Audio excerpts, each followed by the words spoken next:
Welcome friends, welcome to Sri Swaminarayan. Today now we are going to start our new lecture of SPI. Okay? So आज का हमारा पहला question देखते हैं हम. पहला क्वेश्चन क्या है? Asexual reproduction is. Simple definition है, फिर सिंपल असेक्सुअल रिप्रोडक्शन क्या है उसके बारे में पूछा है. तो ऑप्शंस क्या है देखते हैं. A fusion of specialized cell, a method by which all type of organisms reproduce, a method producing genetically identical offspring, a method in which more than one parents are involved. तो आपको क्या लगता है? Asexual reproduction है, तो यहाँ पर asexual reproduction के बारे में पहले तो आपको पता होना चाहिए. What do you mean by asexual reproduction? It is a reproduction in which there is no mating of gametes. यहाँ पर कोई गैमेट्स का फ्यूजन नहीं होता, गैमेट्स का फॉर्मेशन तक नहीं होता, राइट. यहाँ पर सिंपली जो पहले वाला इंडिविजुअल था वो डिवाइड होगा, ठीक है. तो अलग अलग मेथड से यहाँ पर तो भी एक मेथड बाइनरी फ्यूजन हो, बडिंग हो, मल्टीपल फ्यूजन, ऐसे कुछ तो मेथड से वो क्या करेगा, सिंपली एक सेल के दो सेल बना देगा. मतलब parent cell is dividing into two daughter cell, right. तो यहाँ पर करेक्ट ऑप्शन आपको क्या लगता है? Option number C is your correct answer. What does it say? A method producing genetically identical offspring, ठीक है. Specialised cell, fusion of specialised cell आएगा नहीं, यहाँ पर कोई भी सेल का फ्यूजन नहीं हो रहा है. ये ऑप्शन पहले ही कट हो जाता है. सेकंड क्या कह रहा? A method by which all type of organism reproduce. ऐसा कोई यूनिवर्सल वे है कि इसी वे में सारे ऑर्गेनिज्म रिप्रोड्यूस होते हैं? नहीं. ऑर्गेनिज्म टू ऑर्गेनिज्म रिप्रोडक्शन का मेथड चेंज होता है. असेक्सुअल वाले अलग मेथड यूज करते हैं, सेक्सुअल वाले अलग होते हैं. सेक्सुअल में भी इंटरनल फर्टिलाइजेशन वाले अलग होते हैं, एक्सटर्नल फर्टिलाइजेशन वाले अलग होते हैं, राइट. तो वो भी आंसर नहीं आएगा. यूनिवर्सली ऐसा कोई मेथड नहीं है कि सारे ऑर्गेनिज्म उसी मेथड से रिप्रोड्यूस करते हैं. नहीं, it is not a by default method, it is changing from individual to individual. और लास्ट ऑप्शन क्या कहता है? A method in which more than one parents are involve. No, यहाँ पर अगर हम असेक्सुअल रिप्रोडक्शन की बात कर रहे हैं तो यहाँ पर एक ही पेरेंट इन्वॉल्व होगा नए ऑफस्प्रिंग को बनाने के लिए. दो पेरेंट्स के मतलब एक से ज़्यादा का इन्वॉल्वमेंट नहीं है. तो आपका करेक्ट आंसर क्या आता है? अगर आप कैंसलेशन मेथड से भी जा रहे हो तब भी आपका करेक्ट आंसर क्या आ रहा है? Option number C. What does it say? A method producing genetically identical twin. Genetically identical होंगे, सही है. क्यों? Why these organism producing from asexual reproduction are genetically identical? Why? Because there is no fusion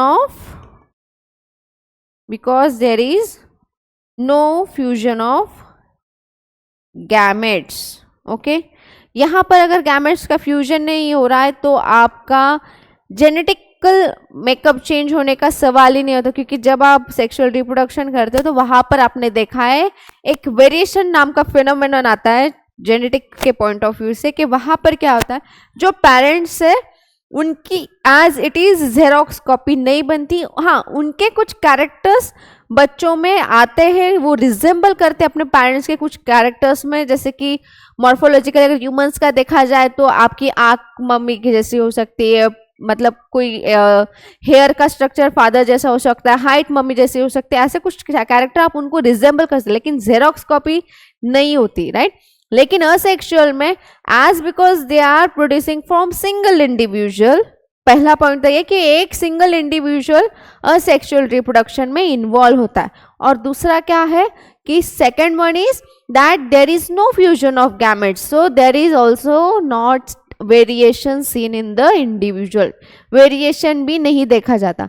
जैसे पहले मतलब जिस cell से वो डिवाइड हो रहा है उस सेल का जैसा भी जेनेटिक मेकअप था वो जैसे भी दिखती थी एज इट इज, उसके सिर्फ क्या होता है, कैरियोकाइनेसिस साइटोकाइनेसिस होगा. यानी कि उस सेल का डिवीजन होके एज इट इज दो सेल बन जाएगा और ये दो cell as a individual organism act करेंगे, ठीक है. ये होता है आपका असेक्सुअल रिप्रोडक्शन. तो इसके आगे अगर कोई क्वेश्चन आता है तो मैं फिर से ये पॉइंट रिपीट नहीं करूंगी, यहीं पर समझ लो असेक्सुअल रिप्रोडक्शन क्या है, ठीक है. तो चले नेक्स्ट स्लाइड पर चले, आंसर पता चल गया। Option number C is your correct answer. Genetically identical offsprings are made from asexual reproduction. The unicellular organism which produce by budding is, अब यहाँ पर उन्होंने स्पेसिफाई किया है कि यूनिसेल्यूलर, तो अब ऑप्शंस में देखो spirogyra, hydra, planaria and east. अगर आप इन सब के बारे में देखो तो ये सारे जो है असेक्सुअल मोड ऑफ रिप्रोडक्शन दिखाते हैं, राइट। अगर आप एग्जांपल्स को देखोगे स्पायरोगायरा, हाइड्रा, प्लानेरिया, ईस्ट, ये सारे कैसे हैं असेक्सुअल मोड ऑफ रिप्रोडक्शन दिखाने वाले ऑर्गेनिज्म है, लेकिन यहाँ पर उन्होंने स्पेसिफाई किया है यूनिसेल्युलर ऑर्गेनिज्म। तो यहाँ पर यूनिसेल्युलर सिर्फ कौन है आपका east. Saccharomyces cerevisiae is the only individual from the given option which is unicellular. Your Spirogyra is multicellular, Hydra is multicellular, Planaria is multicellular organism. Though they are showing asexual mode of reproduction, but they are not unicellular. So your option is option number D, East. ठीक है, तो ऐसे भी questions आएंगे जिसमें similarities होगी, लेकिन आपको वो स्पेसिफिक वर्ड क्वेश्चन में से ढूंढना होगा कि उन्होंने एक्चुअल में पूछा क्या है।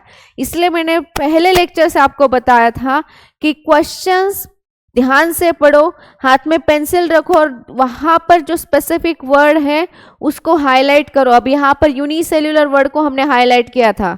बहुत बार करेक्ट इनकरेक्ट पूछते हैं, प्रेजेंट एब्सेंट ऐसे कुछ तो भी सवाल होते हैं, राइट।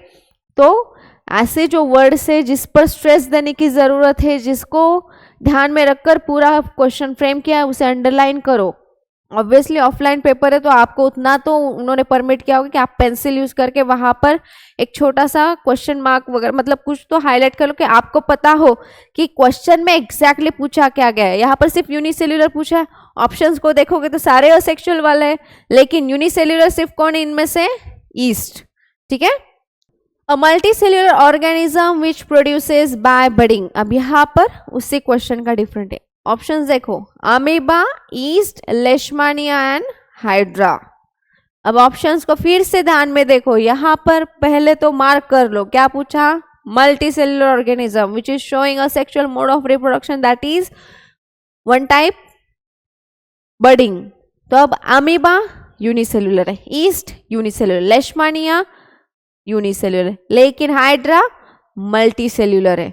अब यहाँ पर आप अगर ऑप्शंस देखते हो तो डायरेक्टली भी आंसर पर जा रहे हो। सिर्फ ये एक अगर आपको एक बात भी पता है कि ऑर्गेनिज्म यूनिसेल्युलर है या मल्टीसेल्युलर, इसके बेसिस पर भी आप करेक्ट ऑप्शन तक पहुंच रहे हो। लेकिन फिर भी कंसेप्चुअली जाए अगर तो अमीबा भी आपका कैसा दिखाता है, सिंपल फ्यूजन के थ्रू वो अपने डॉटर सेल्स बनाता है। हाँ, एडवर्स कंडीशन में मल्टीपल फ्यूजन के अंडर जाता है, लेकिन फेवरेबल कंडीशन में मोस्टली अमीबा क्या करता है, सिंपल फ्यूजन करके एक सेल से दो डॉटर सेल बना देगा। ईस्ट पहले ही पढ़ा, यूनिसेल्युलर, बडिंग के थ्रू वो अपना क्या बनाता है, एक नया इंडिविजुअल बनाता है। लेकिन यहाँ पर सिर्फ उन्होंने मल्टीसेल्युलर पूछा है, तो मल्टीसेल्युलर गिवन ऑप्शंस में सिर्फ कौन है आपका, हाइड्रा। आ गया आपका करेक्ट आंसर। बड़ा क्वेश्चन देखकर डरना नहीं है, पूछा क्या गया है बस उसको स्ट्रेस देना है, ऑप्शंस देखने। और मोस्टली ऐसे वक्त आप कैंसलेशन का भी ऑप्शन चूज कर सकते हो। ठीक है, अगर आपको आ रहा है कैंसलेशन के थ्रू आप कर सकते हो। हम सॉल्व करते हैं। क्वेश्चन क्या है देखो, the offspring formed by asexual reproduction method have greater similarity among themselves because. ठीक है, कहना क्या चाहता है कि जो ऑफस्प्रिंग असेक्सुअल रिप्रोडक्शन के मेथड थ्रू मतलब बने हैं तो उनमें बहुत ज़्यादा सिमिलैरिटीज है। उसका रीज़न उन्होंने नीचे 4 रीजंस दिए, तो उसमें से करेक्ट रीज़न क्या हमें देखना है। तो पहला क्या है, ऑप्शंस पहले पढ़ लेते हैं। कॉम्बिनेशंस, ऑप्शन देखो ABCD में उन्होंने कॉम्बिनेशन दिए, 2 ही करेक्ट आपको यहाँ पर क्या मिलेंगे, ऑप्शंस मिलेंगे। तो पहले 2 करेक्ट कौन से वो पढ़ते। Asexual reproduction involves only one parents, क्या ये सही है? पहले स्लाइड में ऑलरेडी मैंने सारा डिस्कस किया असेक्सुअल रिप्रोडक्शन में, तो आपको ये आंसर तो आना ही चाहिए। क्या ये सही है? Asexual reproduction involves only one parents, yes it is a true statement regarding asexual reproduction. तो अब हम हमारा मेथड सही आंसर तक पहुंचने का ट्राई करते, कैंसलेशन मेथड यूज करते। तो देखो ऑप्शन नंबर 1 ABCD में कहाँ कहाँ है, पहले ऑप्शन में है, दूसरे ऑप्शन में है और चौथे ऑप्शन में। बस सी को हम पहले कट कर देंगे। अब बचे क्या 3, बाकी के ऑप्शन अब देखते। एक तो ऑप्शन हमारा गया, सिर्फ 3 में से हमें ढूंढना है। सेकेंड सेंटेंस देखते, सेकेंड सेंटेंस को क्या कहना है, असेक्सुअल रिप्रोडक्शन इन्वॉल्व 2 पेरेंट्स। क्या ये सही है? नहीं, यहाँ पर 2 पेरेंट्स का इन्वॉल्वमेंट नहीं होता। 2 पेरेंट्स सिर्फ और सिर्फ सेक्सुअल रिप्रोडक्शन में देखे जाते, असेक्सुअल में नहीं। तो ऑप्शन नंबर 2 जहां जहां है उसे भी कैंसिल करते। तो ऑप्शन नंबर आपके ऑप्शन नंबर 1 में है तो कट कर दो। Option number 2 is universally wrong answer. वहां पर 2 गैमेट्स का फ्यूजन नहीं होता, 2 पेरेंट्स इन्वॉल्व नहीं होते। बचा क्या है, ऑप्शन नंबर 3 एंड 4, इसमें से करेक्ट ढूंढना है ना। तो चलो ढूंढते हैं। असेक्सुअल रिप्रोडक्शन इन्वॉल्व्स गैमेट, फिर से गलत। क्या गैमेट्स का फ्यूजन आएगा? अगर 2 पेरेंट्स ही नहीं है तो गैमेट्स कहाँ से और गैमेट्स का फ्यूजन कहाँ से आया? आपको पता है कि असेक्सुअल रिप्रोडक्शन में सिंपल एक जो पेरेंट सेल होती है उसका डिवीजन होके 2 डॉटर सेल बनेगी और वो आगे चलकर एज एन इंडिविजुअल की तरह काम करेंगी। Parent cell itself is going to give rise to 2 daughter cells by dividing itself into 2 equal halves. Option number 3 आप देख लीजिए। अब असेक्सुअल रिप्रोडक्शन इन्वॉल्व गैमेट, तो गैमेट सिर्फ और सिर्फ फिर से कहाँ बनते हैं आपके सेक्सुअल रिप्रोडक्शन के इंडिविजुअल्स में, क्योंकि यहाँ पर 2 इंडिविजुअल्स आते हैं, दोनों अपने गैमेट्स बनाए, उन गैमेट्स का फ्यूजन होगा, फिर एक जाइगोट बनेगा, फिर वो जाइगोट एक कंप्लीट इंडिविजुअल में डिवाइड रिडिवाइड होके कंप्लीट इंडिविजुअल की बॉडी बनाएगा। असेक्सुअल में ऐसा कुछ होता है नहीं। तो ऑप्शन नंबर 3 भी आपका गया। अब ऑप्शन नंबर 4 ही बचा, तो जाहिर सी बात है वही करेक्ट। फिर भी हम एक बार क्रॉस चेक कर लेंगे। क्या है, asexual reproduction does not involve gametes. Yes, पहले पॉइंट में जो एक्सप्लेनेशन था वही स्टेटमेंट ऑप्शन नंबर 4 में था। तो आपका करेक्ट ऑप्शन क्या है, ऑप्शन नंबर 4। ठीक है, आपका सेकंड ऑप्शन भी कट हो गया, तो आपका करेक्ट आंसर क्या है, ऑप्शन नंबर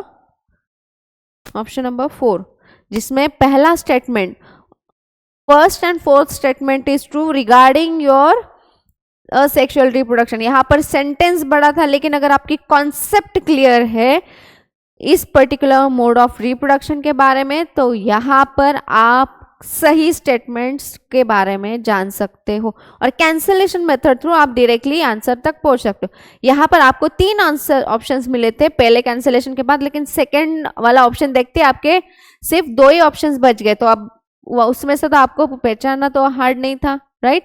जब ऐसे बड़े क्वेश्चंस आएंगे तो मैंने ऑलरेडी बोल दिया है कि कैसे इन सारे क्वेश्चंस को आप सॉल्व कर सकते हो। ऐसे क्वेश्चन छोड़ना नहीं है, मोस्टली ऐसे क्वेश्चन बहुत ज्यादा इजी भी होते हैं, ठीक है, बस लेंथ इनकी ज्यादा होती है। तो अब देख लो, फिर से करना है। पहला क्या है option, asexual reproduction involves only 1 parents and asexual reproduction does not involve gametes. ये 2 ऑप्शन सही थे, ऑप्शन नंबर डी आपका सही है, ठीक है। Vegetative propagation refers to the formation of new plants from the following existing organs of the old plant। तो यहाँ पर उनको कहना क्या है कि वेजिटेटिव प्रोपोगेशन जो है वो नीचे दिए गए जो प्लांट के पार्ट्स हैं उनमें से होता है, उनमें से एक नया एक प्लांट हम ग्रो कर सकते हैं। तो अगर आप फार्मिंग के बैकग्राउंड से या फिर आप फार्मिंग के बारे में थोड़ा बहुत जानते हैं, फिर घर पे गार्डनिंग वगैरह अगर करते फैमिली मेंबर कोई, या फिर आप खुद अगर इन्वॉल्व है, तो आपको पता होगा कि हम हर बार सीड से ही एक नया प्लांट नहीं उगाते। हमारे आसपास जो प्लांट्स है मोस्टली रोज है, हिबिस्कस है, जैस्मिन है। अगर आप आपके जो वेजिटेबल्स के बारे में देखो वगैरह, तो उसमें शुगर केन वगैरह आ गया। उसको आप कैसे ग्रो कर रहे हो, सीड्स के थ्रू ग्रो कर रहे हो? नहीं, पहले जो प्लांट का जो पुराना पार्ट था उसको एज अ पार्ट, उस पार्ट को एक वेजिटेटिव प्रोपोगेशन के लिए यूज कर सकते हो। उस पार्ट को कट करके सॉइल में सो करके प्रॉपर न्यूट्रिएंट प्रोवाइड करके उससे एक नया प्लांट ग्रो कर रहे हो, राइट। रोज का तो हर कोई ने, हर किसी ने देखा, रोज, हिबिस्कस, राइट। तो ऑप्शंस में क्या है देखो, stem root flower, stem root leave, stem flower and fruits, stem leave flower. तो यहाँ पर आपको एक बात पता होना चाहिए कि फ्लावर से सीड बनेगा और सीड को हम यूज कर सकते हैं, लेकिन वेजिटेटिव प्रोपोगेशन में फ्लावर को as a old plant part use करके नया प्लांट का सैपलिंग नहीं बना सकते। तो जहां जहां फ्लावर है वहां पर हम कट कर लेंगे, ठीक है। जहां जहां फ्लावर है वहां कट कर लेंगे। डायरेक्टली हम हमारे आंसर तक पहुंच गए, यहाँ पर ज्यादा मेहनत करने की जरूरत ही नहीं पड़ी। तो फिर से एक बार उसको देख लेते थ्रू एग्जाम्पल। स्टेम यूज कर सकते, कहाँ पर? रोज का स्टेम यूज करके आप नया प्लांट का सैपलिंग बना रहे हो। हिबिस्कस का भी बना रहे हो, फिर शुगर केन का भी आप स्टेम का यूज करके बना रहे हो, राइट। फिर रूट्स के जिंजर का क्या है? रूट ही यूज कर रहे हो। टर्मरिक का क्या यूज कर रहे हो? रूट ही यूज कर रहे हो, राइट। रूट का मॉडिफिकेशन है जिंजर में, राइजोम कॉर्म करके जो अरबी आप खाते हो, राइट, वो रूट के मॉडिफिकेशन। लेकिन वो पार्ट का बेसिक अगर प्लांट पार्ट कौन सा है? रूट का ही है। मॉडिफिकेशन आगे इतना डीप में आपको जाना ही नहीं है, वो हायर क्लासेस का पार्ट है। आपको सिर्फ देखना क्या है, वो रूट का ही पार्ट है, राइट। तो जिंजर टर्मरिक रूट का पार्ट होगा। लीव्स ब्रायोफाइलम करके एक आपका प्लांट आता है, या फिर सिंपल अगर आप मराठी में कह लो या फिर हिंदी में, पता नहीं एग्जैक्टली उसे ब्रह्म कमल लिखे थे क्या, लेकिन ब्रह्म कमल करके एक आपका फ्लावर आता है जो रात में ब्लूम करता है, राइट। तो उसके पत्तों को ही यूज करके एक नया प्लांट का सैपलिंग बनाया जाता है। वहां पर स्पेसिफिक ऐसा आपको स्टेम का स्ट्रक्चर नहीं दिखेगा, रूट्स वगैरह ठीक है, अंडरग्राउंड आपको रूट्स दिखेंगे, लेकिन अगर आपको नया प्लांट ग्रो करना है तो आपको सीड वगैरह नहीं मिलते उस प्लांट्स के, उसके लीव्स को यूज करके आप यूज कर रहे हो, ठीक है, नया प्लांट में। इवन एलोवेरा का भी आप मोस्टली अगर नया प्लांट से लगा रहे हो तो एलोवेरा का जो लीफ है उसी को तोड़कर उससे आप एक नया सैपलिंग को बनाते हो, ठीक है। तो फ्लावर और फ्रूट से नया प्लांट बनेगा? बिल्कुल नहीं। Flower gives rise to your fruit and fruit contains the seed and this seed is used for further regeneration of that particular kind of plant. But यहाँ पर ऑप्शंस के थ्रू अगर आप कैंसलेशन मेथड थ्रू जा रहे हो, जहां जहां फ्लावर, अगर आपको बेसिक भी पता है कि फ्लावर से हम नया प्लांट का सैपलिंग नहीं ग्रो कर सकते, सीधा जहां फ्लावर है वहां पर भी अगर आपने कट कर दिया तो आपके ऑलमोस्ट सारे ऑप्शन ही कट गए और एक ही ऑप्शन आपके लिए बचा था, ऑप्शन नंबर बी, ठीक है। Next question, the two organisms which can regenerate fully from their cut body parts are. तो आप बचपन से पढ़ते आ रहे हो कि रीजनरेशन का एक फेनोमेनन देखा जाता है, जहां पर कोई अगर ऑर्गेनिज्म के बॉडी का पार्ट एम्प्यूटेट हो रहा है तो एम्प्यूटेट होने की वजह से होता क्या है कि वो जो पार्ट चला गया है वो फिर से रीग्रो करता है, ठीक है। तो अब ऑप्शंस देखते हैं। पहला क्या है? Paramecium and hydra and amoeba, Planaria and लेशमानिया, hydra and Planaria. तो आपको पता है, बचपन से आपने पढ़ा है, hydra and Planaria shows the phenomenon of regeneration. Regeneration में क्या होता है कि जो बॉडी का पार्ट खो गया है उसे फिर से रीग्रो किया जाता है। Paramecium is a unicellular eukaryote, hydra multicellular है, लेकिन हमें दो ऑर्गेनिजम्स यहाँ पर जो दिए गए हैं उन दोनों ऑर्गेनिजम्स का करेक्ट ऑप्शन चूज करना है, राइट। लेशमानिया यूनिसेल्यूलर, उसका आता नहीं। अमीबा यूनिसेल्यूलर, वो कैसे क्या आएगा? एक ही सेल है, आपको अगर रीजनरेशन करना है तो जाहिर सी बात है उतना नंबर ऑफ सेल्स भी तो चाहिए। तो ये तो अल्टीमेटली डायरेक्टली ऐसे ही, मतलब तीनों ऑप्शन अगर आप unicellular multicellular point of view से भी अगर आप देख रहे हो तब भी तीनों ऑप्शंस कट गए। पैरामेशियम भी यूनिसेल्यूलर है, अमीबा यूनिसेल्यूलर है, आपका लेशमानिया यूनिसेल्यूलर है।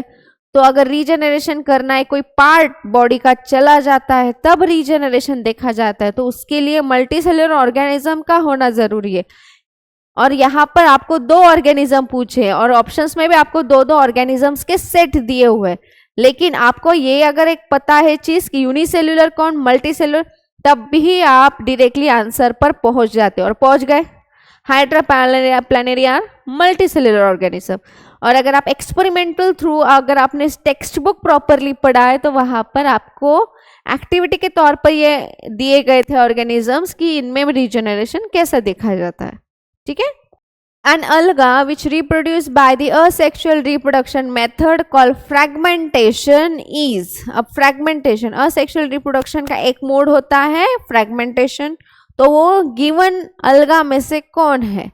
तो अगर आपको कुछ एग्जाम्पल्स पता है जो बचपन से आपने पढ़े तब भी आप यहाँ पर आंसर तक पहुँचते हो। पहले देख लो ऑप्शंस क्या क्या है, राइजोपस, साल्मोनेला, प्लाज्मोडियम, स्पाइरोगायरा, ठीक है। तो राइजोपस अगैरिकस ये आपका एक फंगस है, साल्मोनेला ये एक आपका कॉजेटिव एजेंट है टाइफॉइड का, प्लाज्मोडियम ये भी एक पॉजिटिव एजेंट है आपके मलेरिया का, राइट। ये पैरासाइट्स है, मलेरियल पैरासाइट, टाइफॉइड का ये पैरासाइट है, यूनिसेलुलर तो उसका आएगा ही नहीं, फ्रैगमेंटेशन करना है। और यहाँ पर उन्होंने स्पेसिफाई किया है अल्गा, तो अलगी का एग्जाम्पल इन गिवन ऑप्शंस में सिर्फ कौन है, स्पाइरोगायरा। अगर आपको ये भी पता है कि अलगे के कुछ एग्जाम्पल्स भी पता है तो गिवन ऑप्शंस में सारे अलगी नहीं है, ये फंगाई दिया है, ये बैक्टीरिया दिया है, ये भी बैक्टीरिया मतलब पैरासाइट है, एक पॉजिटिव एजेंट्स है, तो उनमें कहाँ से आ गया फिर अलगा, राइट। तो डायरेक्टली आप आंसर तक ऐसे भी पहुंच जा रहे हो। Next, a cut part of plant stem, bracket में क्या उन्होंने स्पेसिफाई किया है, having root and fixed to the ground which is used in the process of grafting is known as. अब अगर आपको ग्राफ्टिंग का पता है तो ग्राफ्टिंग में क्या होता है कि प्लांट्स के पार्ट को फ्यूज करके एक नया प्लांट का जनरेट किया जाता है, एक नए प्लांट को। ग्राफ्टिंग में क्या होता है कि दो प्लांट के जो पार्ट हैं उनको मिक्स करके बनाया जाता है। अब मोस्टली देखो अगर कोई प्लांट्स ऐसे हैं जिनका रूट वगैरह अच्छा है, कलम करना जिसे कहते हैं, कलम मराठी में हम उस कहते हैं कि कलम किया हुआ है, कि ऐसे में एक नया प्लांट आके जिसमें दो कैरेक्टर्स मिक्स करते हैं। लेकिन अब सीड के थ्रू तो होगा नहीं, तो मोस्टली क्या करते हैं, ये जो आपके हॉर्टिकल्चर में प्रैक्टिस एक होता है कि वो दो स्टेम्स का यूज करते हैं। नेक्स्ट क्वेश्चन,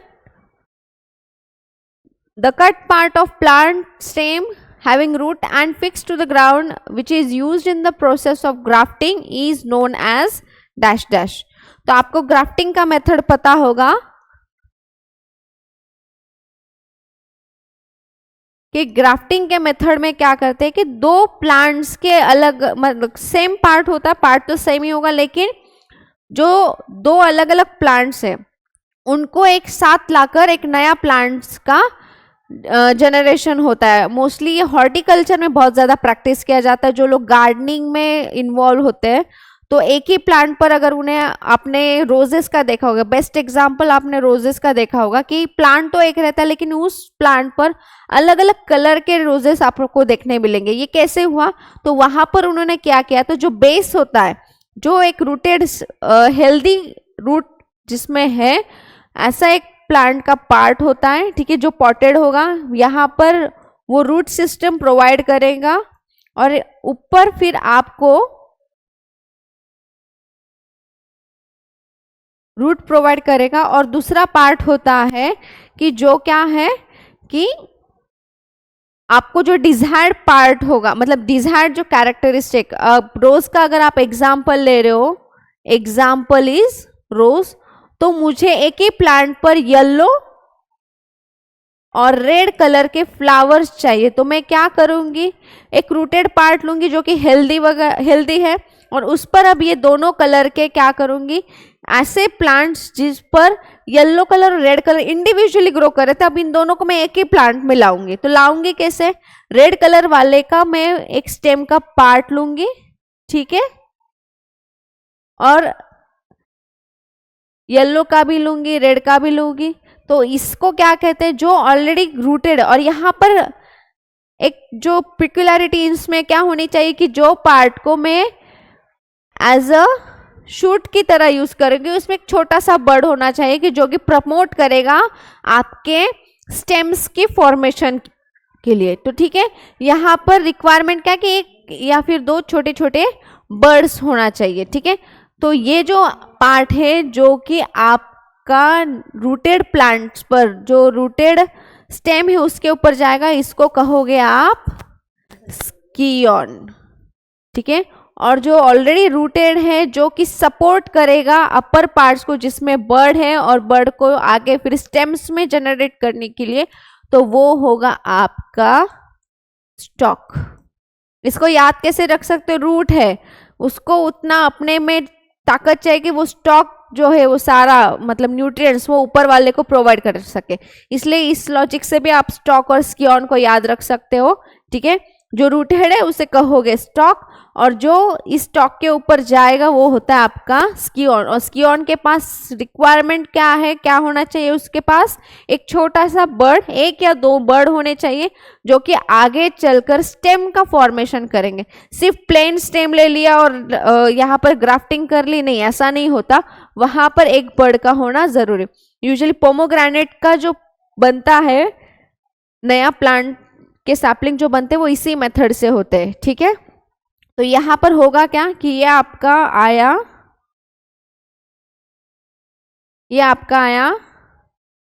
स्कियन का पार्ट, इसको आपने प्लेस किया स्टॉक के ऊपर, ठीक है। इस स्टॉक को फिर उसके रूट्स वगैरह थे, ये ग्राउंड में सो किया था, ये आपका स्टॉक। फिर ये आगे चलकर एज अ सिंगल प्लांट, यहाँ पर प्लास्टिक का कवरिंग आता है, एक उसको डिहाइड्रेशन वगैरह ना हो, कोई इन्फेक्शन वगैरह, इस जो ओपन पार्ट है जहाँ पर वो स्टिक किया हुआ था उसको सिक्योर किया जाएगा टेप के थ्रू। और फिर अब इसको सारे न्यूट्रिएंट्स अगर आप प्रोवाइड करो तो इससे एक पूरा नया प्लांट बन रहा है, ठीक है। तो यहाँ पर उन्होंने पूछा क्या है कि जो कट पार्ट है प्लांट के स्टेम, तो ठीक है दोनों भी तो स्टेम ही है। अब यहाँ पर स्पेसिफाई उन्होंने क्या किया है कि जो रूट है और फिक्स्ड है इनटू द ग्राउंड, तो ग्राउंड में कौन फिक्स है? आपका स्टॉक। ग्राउंड में कौन फिक्स है? आपका स्टॉक। न्यूट्रिएंट कौन प्रोवाइड करेगा? अपर पार्ट को कौन प्रोवाइड करेगा? स्टॉक, ठीक है। Sexual reproduction, two offsprings having the same genetic material and the same body features are called as। फिर से असेक्सुअल रिप्रोडक्शन आ गया। क्या आया? फिर से असेक्सुअल। अब देखते हैं उनको कहना क्या है। In asexual reproduction, two offspring having the same genetic material and the same body features are called callus, twins, clone, chromosome. Chromosome तो आएगा नहीं, वो तो जेनेटिक मटेरियल का पार्ट है, आपके डीएनए का पार्ट है, वो आप पहले स्लाइड में पहले ही पढ़ चुके हो, उसके अंदर नहीं। क्रोमोसोम तो ऐसे भी कट हो गया। Callus, twins and clones. Twins कब आते हैं? ट्विंस आते हैं आपके कौन से मोड ऑफ रिप्रोडक्शन में? कौन से? सेक्सुअल रिप्रोडक्शन में, जब मोनोजाइगोटिक डाइजाइगोटिक ट्विंस बनते हैं, जो कि थोड़ा सा आप में वेरिएशन दिखता है, तो यहाँ पर ट्विंस आएगा नहीं। Callus formation takes place during the micro propagation, callus भी नहीं आया। क्लोन्स, क्लोन्स सही आंसर क्या है? क्लोन। क्लोन क्यों? क्योंकि अगर आपको पता है क्लोन के कॉन्सेप्ट, तो clone are the individuals which are the exact replica of their parents, ठीक है। अगर क्लोन के बारे में आप देख रहे हैं तो clones are the exact replica of their parents. वो as it is genetic makeup उनका अपने पेरेंट्स जैसा होगा, दिखने में वो अपने पेरेंट्स के जैसे होंगे। डॉली शिप का एग्जांपल आपने ऑलरेडी पढ़ा हुआ है कि जिसमें वो जो डॉली शिप है वो अपने मदर के जैसा सेम एज वगैरह तक बॉडी फीचर्स वगैरह सेम वैसा का वैसा वो दिखा रही थी, ठीक है। तो असेक्सुअल रिप्रोडक्शन से जो दो ऑफस्प्रिंग्स बनते हैं वो कैसे होते हैं? जेनेटिकली सिमिलर होते हैं, और बॉडी फीचर्स के पॉइंट ऑफ व्यू से अगर देखोगे तो वो कैसे रहेंगे? Exact clone of their parents. The method of asexual reproduction in plants in which callus is produced: micro propagation, vegetative propagation, regeneration and fragmentation, ठीक है। असेक्सुअल रिप्रोडक्शन है, ठीक है। यहां पर अलग अलग उन्होंने मेथड्स दिया हुआ है, लेकिन यहाँ पर स्पेसिफाई क्या किया है उन्होंने, callus formation. Callus is a mass of cell in which the each and individual cell is giving rise to a single individual. Tissue culture ये मोस्टली मेथड में आपको कैलस फॉर्मेशन दिखता है कि जहां पर वो आप प्लांट का पार्ट यूज कर रहे हो, वहां की हेल्दी सेल्स ले रहे हो, उन सेल्स को आप स्टिमुलेट कर रहे हो और वो एक अपना सेल का मास बना रही है. तो वो सेल के मास को जब आप हार्मोनल ट्रीटमेंट प्रोवाइड करते हो तो हर एक सेल शूट और रूट बनाने के लिए रिस्पॉन्सिबल है, क्योंकि प्लांट्स में टोटीपोटेंसी दिखती है, राइट. मैंने टिश्यू कल्चर ऑलरेडी आपके चैप्टर्स में, पहले वाले अर्ली चैप्टर्स में पूरा इन डिटेल एक्सप्लेन किया. आप एक बार पूरा वो चैप्टर जाके देख लेना, ठीक है. यही चैप्टर नंबर 3. अब मैं आपको life processes in living organism part 2 में पूरा वो टिश्यू कल्चर मैंने एक्सप्लेन किया है. वहां पर ये सारी टिश्यू कल्चर की प्रोसेस एक्सप्लेन किए. अभी शॉर्ट में बता रही हूँ कि वहां पर जो कैलस बनता है, कैलस की हर एक सेल एक नए प्लांट के सैपलिंग को राइज करती है बस हार्मोनल ट्रीटमेंट देने के बाद. तो वो भी एक असेक्सुअल मेथड ऑफ रिप्रोडक्शन है. तो वेजिटेटिव प्रोपोगेशन अभी देखा जिसमें हम प्लांट्स का पार्ट यूज कर रहे हैं, तो ये आंसर नहीं है. रीजेनरेशन नहीं है. क्यों नहीं है? क्योंकि वहां पर मल्टीसेल्युलर ऑर्गेनिज्म आता है, पहली बात. दूसरी बात, कोई तो उसके बॉडी का पार्ट कट किया हुआ रहेगा, कट के पार्ट को फिर से रीग्रो किया जाता है. It is not the method of sexual reproduction. वहां रिप्रोडक्शन नहीं होता, वहां रीजनरेशन होता, गए हुए पार्ट को फिर से ग्रो किया जाता है. फ्रैगमेंटेशन, फ्रैगमेंटेशन में क्या होता है, सिर्फ एक के 2 टुकड़े बनेंगे और 2 टुकड़े एज एन इंडिविजुअल काम करेंगे, ठीक है.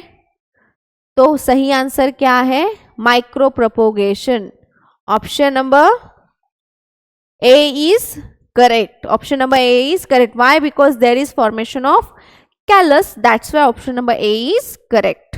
Micro propagation. छोटा छोटा प्लांट का सैपलिंग बनेगा और वो सैपलिंग से एक पूरा बड़ा प्लांट. The anther contains. अगर फ्लावर का स्ट्रक्चर पता है, फ्लावर के वर्ल्स पता है, तो ये आंसर भी पता होगा. That anther contains pollen grains. अगर एंथर का स्ट्रक्चर आप ड्रॉ कर रहे हो, ठीक है, ये है एंथर, ये है फिलामेंट, ये हाइलम, ठीक है. तो एंथर में आप क्या देखोगे, वहां पर बहुत सारे पोलन ग्रेन्स तैयार हो गए. इसका डेहिसेंस होगा एंथर का और सारे पोलन ग्रेन रिलीज हो गए. सेपल क्या है, फ्लावर का ग्रीन पार्ट. ओव्यूल ये आपके गाइनोशियम का पार्ट है. कार्पेल, कार्पेल आपके गाइनोशियम का है, दूसरा नाम क्या है, कार्पेल. जैसे हम एंथर कहते हैं एंड्रोशियम के पार्ट को, वैसे ही गाइनोशियम के सिंगल इंडिविजुअल को आप कहोगे कार्पेल, ठीक है. आ गया. Next, which of the following is not a part of the female reproductive system in human beings. Not पूछा है, इसमें not female reproductive system in human beings. तो अगर आपको सिर्फ फीमेल रिप्रोडक्टिव सिस्टम के ऑर्गन्स के नाम भी पता है तब भी आप इस आंसर को सॉल्व कर सकते हो. उन्होंने सिर्फ नाम पूछा, ना डिस्क्रिप्शन, ना फंक्शन, ना कुछ. सिर्फ आपको पता होना चाहिए फीमेल रिप्रोडक्टिव सिस्टम में क्या क्या इंक्लूडेड है. तो ऑप्शंस देखते हैं. Ovary, uterus, vast difference and oviduct.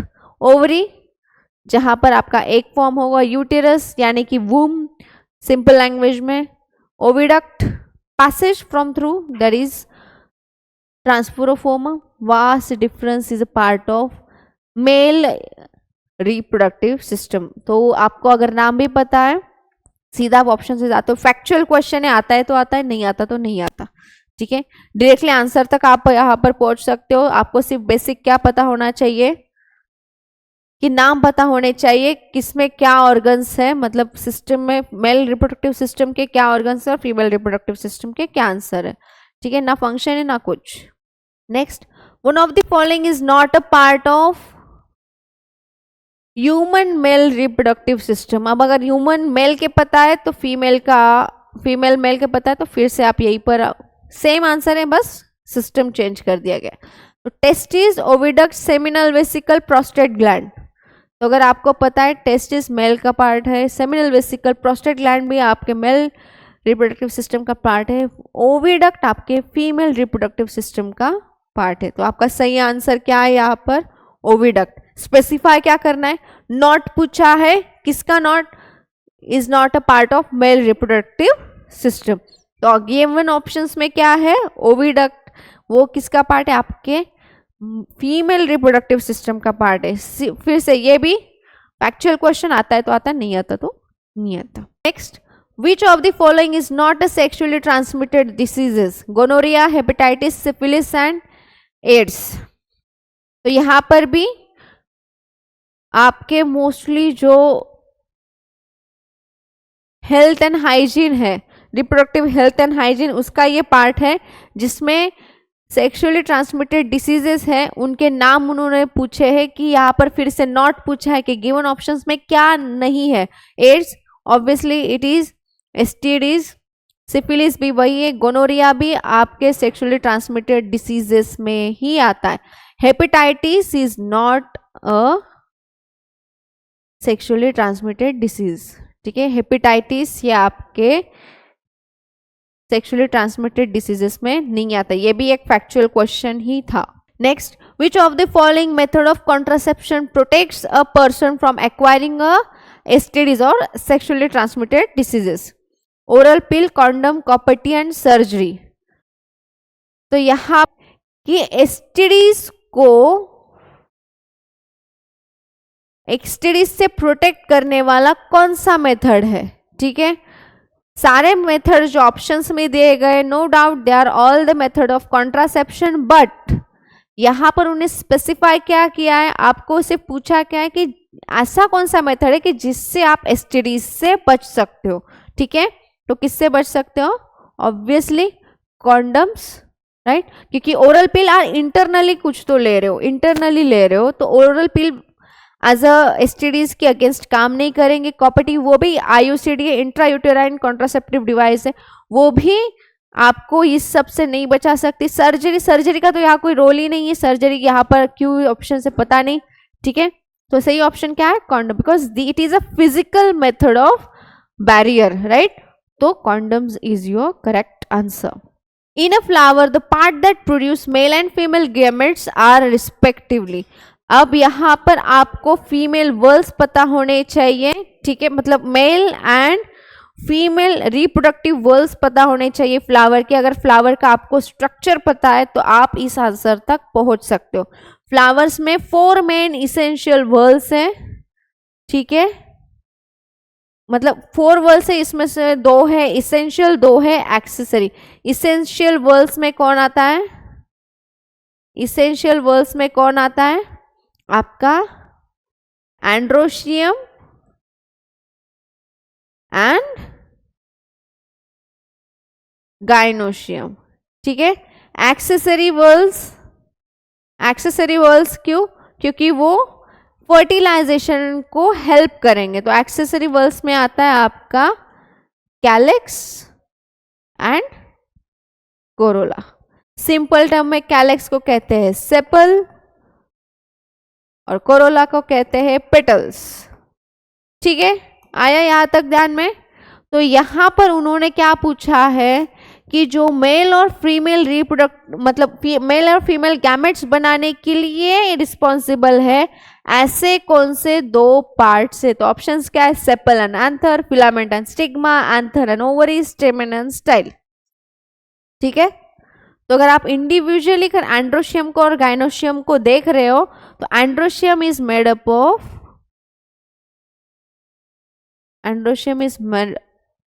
Of stamen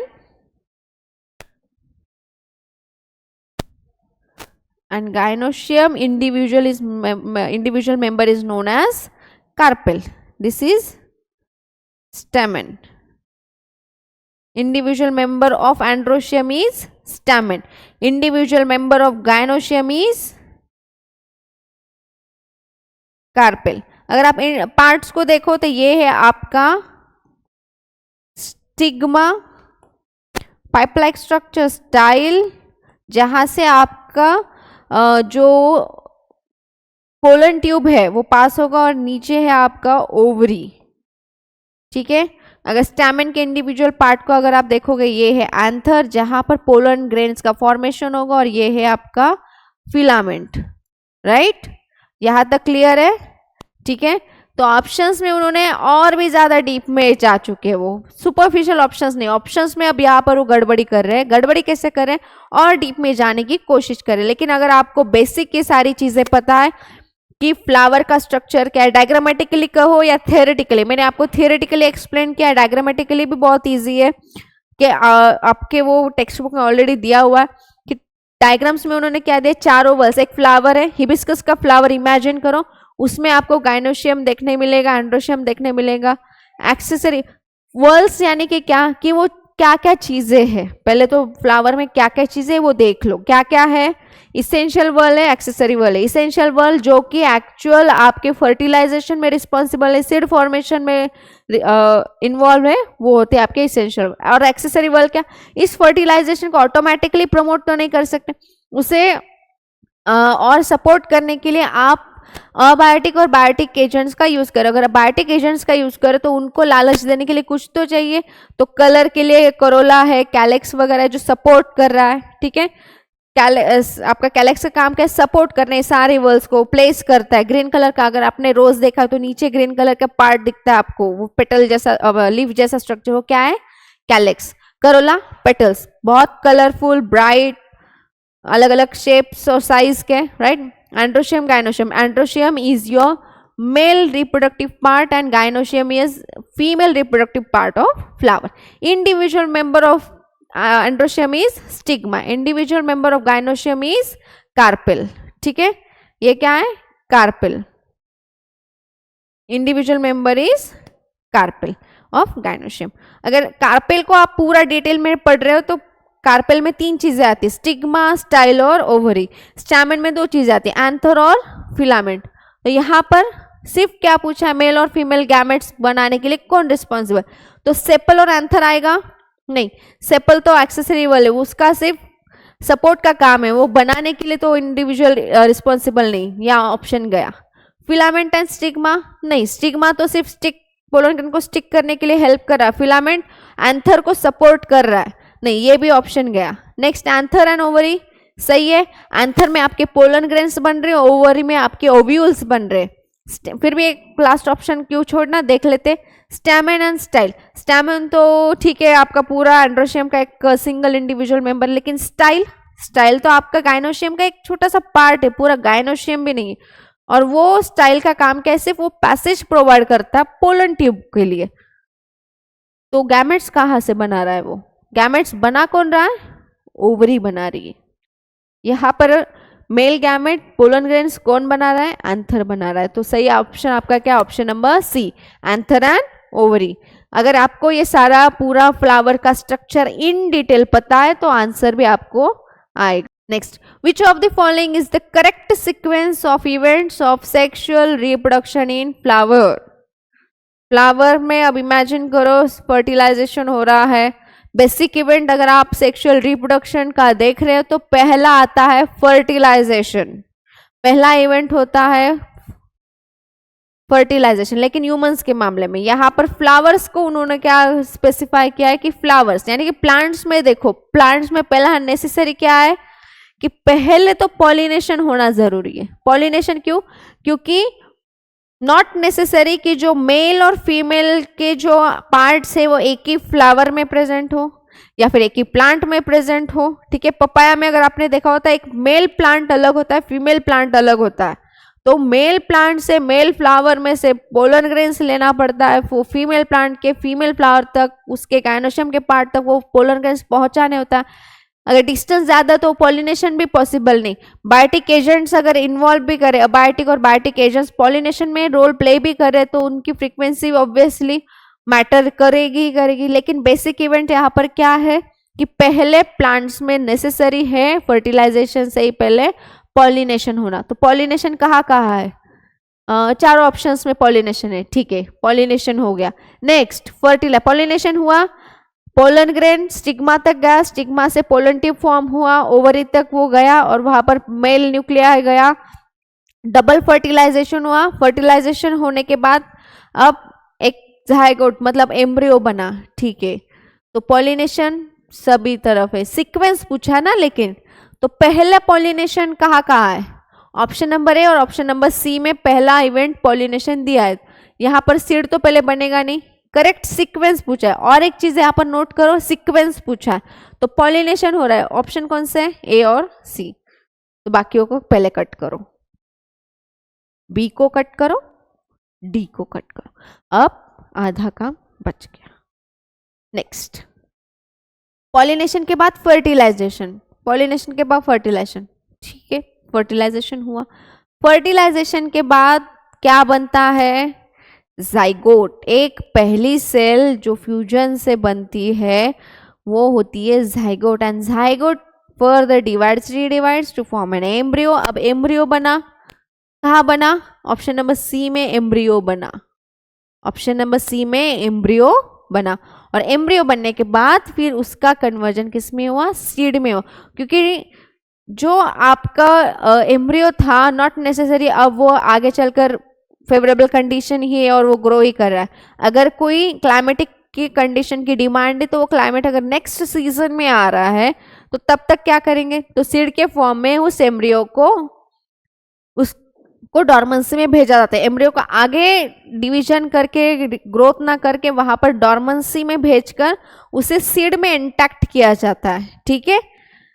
तो आपका करेक्ट ऑप्शन क्या है, अगर सीक्वेंस देखा जाए तो पॉलिनेशन होता है, फर्टिलाइजेशन होता है, एम्ब्रियो बनता है और इस एम्ब्रियो को डॉर्मेंसी में भेजकर फिर उसका कन्वर्जन किस में होता है, सीड में होता है। आ गया आपका ऑप्शन, आ गया कैंसिलेशन के थ्रू आधा आंसर मिल गया और बचा हुआ फिर last event. Next, the characteristic transmitted from parents to offspring are present in cytoplasm, ribosome, Golgi body, genes. अब यहाँ पर अगर आपको थोड़ा सा जेनेटिक्स के बारे में पता है तो यहाँ पर उन्होंने क्या पूछा है कि पेरेंट्स में जो कोई कैरेक्टरिस्टिक है, मतलब पेरेंट्स के कैरेक्टरिस्टिक जो आप में आते हैं तो उसको लेकर जाने के लिए कौन रिस्पॉन्सिबल है, तो साइटोप्लाज्म नहीं, राइबोसोम नहीं, गोल्गी कॉम्प्लेक्स नहीं, कौन है, gene.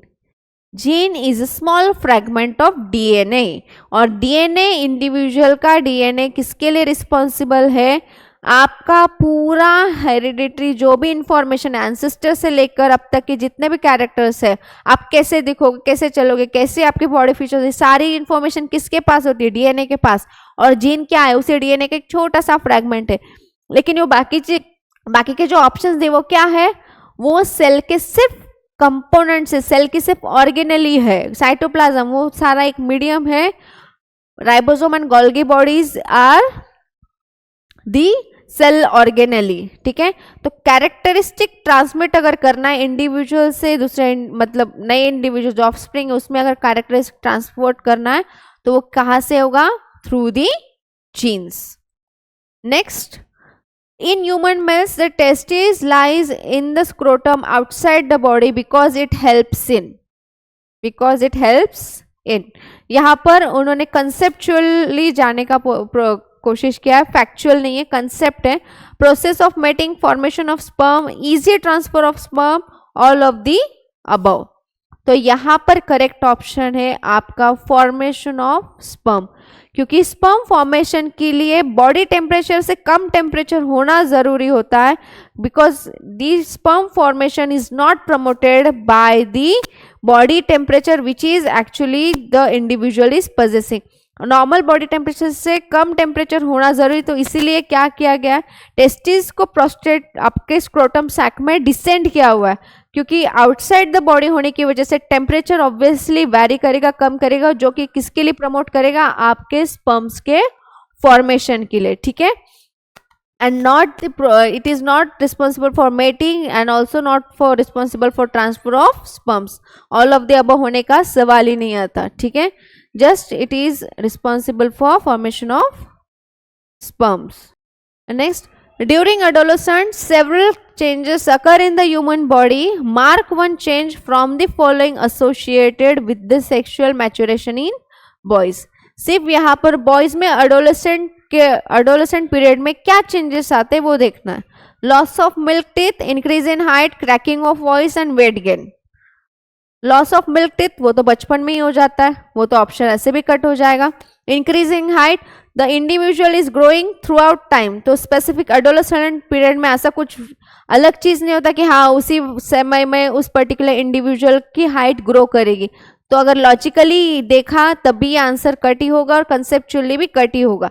Cracking of voice, yes, in boys when there is onset of puberty, at that time different morphological changes are also seen, at the same time physiologically the cracking of voice is seen।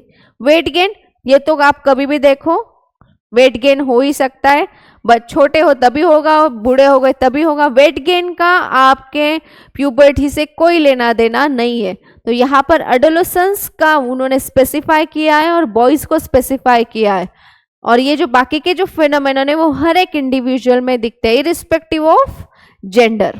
In human females an event that indicates the onset of reproductive phase is, अब यहाँ पर उन्होंने onset of reproductive phase, ऐसा क्या है females में कि जो इंडिकेट कर रहा है कि that female is reproductively mature और now her reproductive system is well functioning.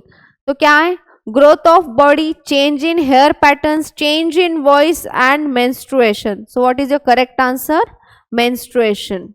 ठीक है, अगर फीमेल्स में स्पेसिफिक आपको प्यूबर्टी में कुछ चेंजेस देखने मिल रहे हैं, या फिर अगर आप फीमेल्स के पॉइंट ऑफ व्यू से देखो, जैसे कि पहले स्लाइड में था कि वहां पर बॉयज के पॉइंट ऑफ व्यू से प्यूबर्टी के ऑनसेट में क्या चेंजेस आते हैं, तो वैसे गर्ल्स में भी कुछ चेंजेस होते हैं, जैसे कि स्पेसिफिक बॉडी एरिया में हेयर ग्रो करता है, राइट। और एक जो पिक्यूलर कैरेक्टरिस्टिक जो आपको फीमेल्स में देखने मिलेगा वो है कि there is starting of menstruation, that is unfertilized egg is thrown out of the body by the process of menstruation, in which some amount of blood is lost every month if the egg is not fertilized।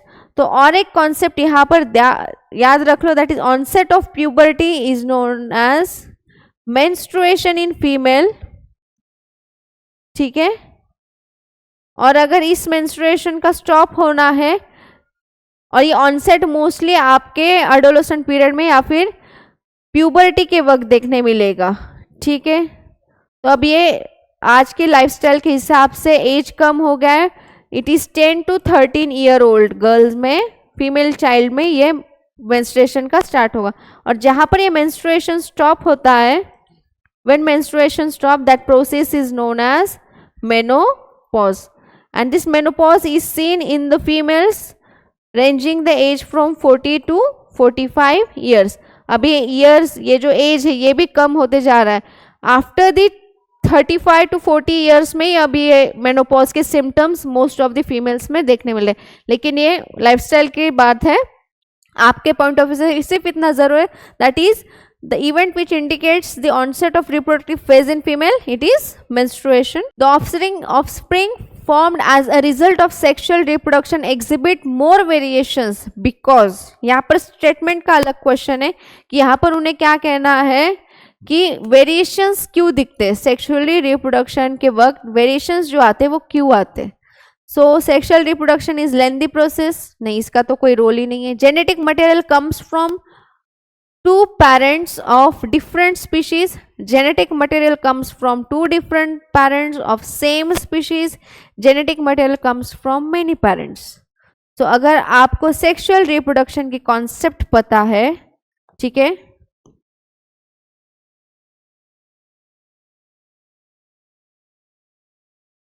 अगर sexual reproduction की concept पता है तो यहाँ पर क्या है, peculiar characteristic क्या है इसका, that is fusion of gametes, that is fusion of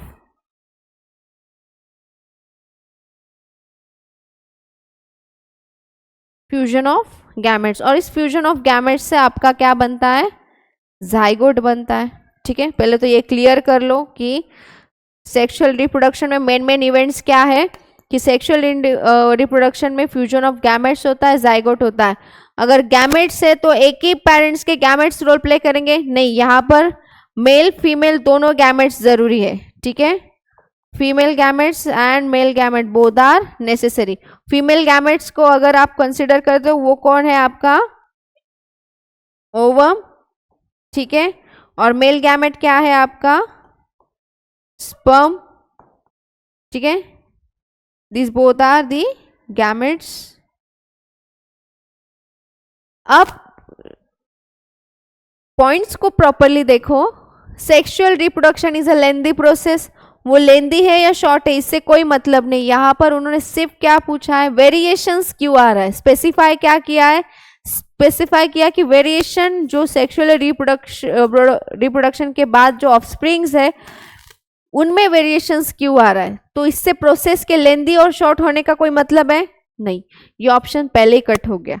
second, genetic material comes from two parents of different species, नहीं, ऐसा कभी नहीं होगा, क्योंकि जहां पर सेक्सुअल रिप्रोडक्शन होता है वहां पर स्पीशीज स्पेसिफिसिटी आती है, सेम स्पीशीज के गैमेट्स ही फ्यूज होंगे।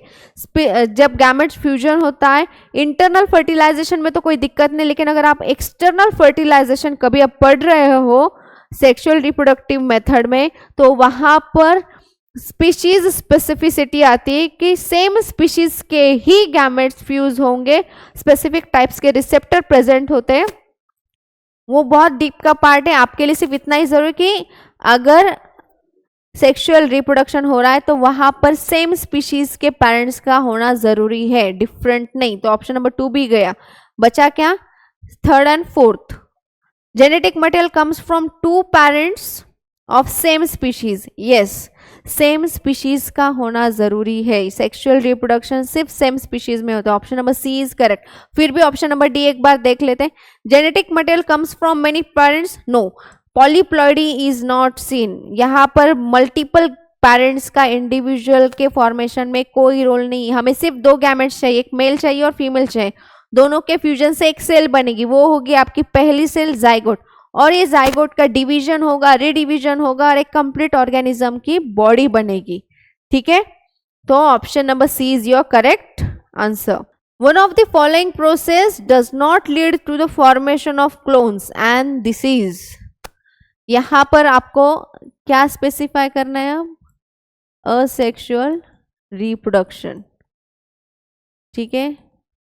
यहां पर उन्होंने पूछा है कि क्लोन्स किससे नहीं बन रहे, एग्जैक्ट रेप्लिका ऑफ पेरेंट्स किससे नहीं बन रहा, तो ये कौन सी मेथड हो गई रिप्रोडक्शन की, ऑब्वियसली असेक्सुअल। तो ऑप्शंस क्या क्या है, fusion, fertilisation, fragmentation and tissue culture.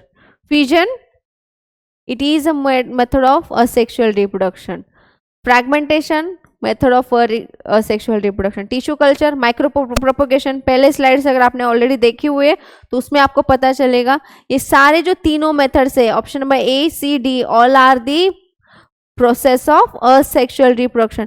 Fertilisation सिर्फ और सिर्फ कहाँ देखा जाता है आपके सेक्सुअल रिप्रोडक्शन में, तो मैंने पहले ही कहा था कि जब क्वेश्चंस पढ़ रहे हो तो स्पेसिफाई करो कि क्या पूछा गया, यहाँ पर नॉट पूछा गया है, पहली चीज नॉट पूछा है, क्या नॉट पूछा है, फॉर्मेशन ऑफ क्लोन्स,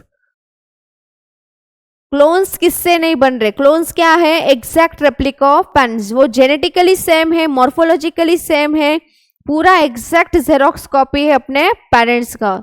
तो यहां पर क्या हो रहा है, क्या हो रहा है, तो फ्यूजन में सिंपल पेरेंट सेल का सिंपल डिवीजन हो रहा है, एक से दो सेल बन रही है। फ्रैगमेंटेशन में पेरेंट सेल के छोटे छोटे फ्रैगमेंट्स बनेगा और एक फ्रैगमेंट्स कंप्लीट इंडिविजुअल के तरह काम करेंगे, या अनइक्वल भले ही हो, फ्यूजन में इक्वल डिवीजन होता है, फ्रैगमेंट्स में अनइक्वल हो सकता है, लेकिन हर एक फ्रैगमेंट एक इंडिविजुअल की तरह काम करेगा। टिश्यू कल्चर माइक्रो प्रोपोगेशन करेगा कि टिश्यू कल्चर में कैलस फॉर्मेशन होता है कि कैलस की हर एक सेल एक नया इंडिविजुअल, एक नए प्लांट सैपलिंग को राइज करेगी। सिर्फ वहां पर क्या है, लैबोरेटरी में ये सारी चीजें होती है, वहां पर हार्मोनल ट्रीटमेंट देना जरूरी होता है, ठीक है, लेकिन fertilisation is a method of sexual reproduction. तो कॉन्सेप्ट भी अगर आपका क्लियर है कि असेक्सुअल रिप्रोडक्शन क्या है और सेक्सुअल क्या है, तभी आप इस आंसर तक डायरेक्टली पहुंच सकते हो, ठीक है। The ratio of number of chromosomes in a human zygote and human sperm is, zygote और स्पर्म के बारे में पूछा है, ठीक है, क्या पूछा है? रेशो पूछा है। रेशो किसका? क्रोमोसोम्स का। अब अगर जाइगोट है तो ऑब्वियसली क्रोमोसोम के पॉइंट ऑफ व्यू से अब ये कैसा होगा? डिप्लॉइड। स्पर्म है तो कैसा होगा? हैप्लॉइड। रेशो क्या आया? 2:1 है क्या कहीं option 2:1? Option number A is showing 2:1। जिस सीक्वेंस में पूछा है उसी सीक्वेंस को पहले लिख लो। वहां पर 1:2 भी दिया है, भले ही आपको 2 और 1 सेम नंबर आ रहा है, लेकिन सीक्वेंस क्या दिया है वो भी पूछो। पहले जाइगोट का सीक्वेंस पूछा है और फिर स्पर्म का सीक्वेंस पूछा है। लिख लो जाइगोट एंड स्पर्म।